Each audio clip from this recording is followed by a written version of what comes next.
What's up everyone? Welcome to the video.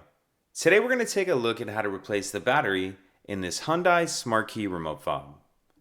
This Hyundai key fob is going to be for the Hyundai vehicles that have a push button start ignition, and it's going to use replacement battery CR2032. I'll put a link in the description box of this video to where you can purchase these batteries if you're in need. The other thing I'm going to be using is a flathead screwdriver. So the first thing we want to do is remove the emergency key that's in the bottom of the key fob. That's done by pressing this release here that my thumb is on, and then the emergency key will pull out like that, and we can just set that to the side.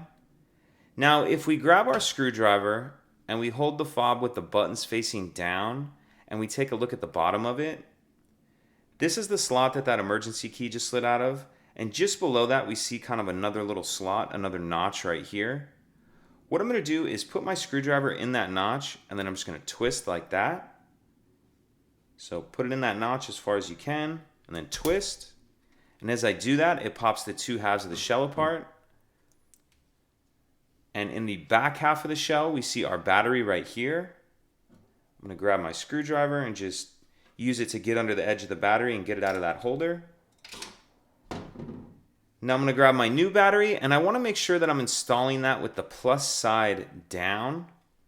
And you kind of see in the holder there's this little metal piece here that my thumb's on. You need to tuck that side in first. So I'm going to have it like that, with that side tucked in first, and then snap it the rest of the way down. And now once we have our new battery in there, we can just put the two halves back together. Slide our emergency key back in, and that's it. If you have any questions, please let me know. If you could take a second to like and subscribe, it helps us out, and I'd appreciate it. Thank you.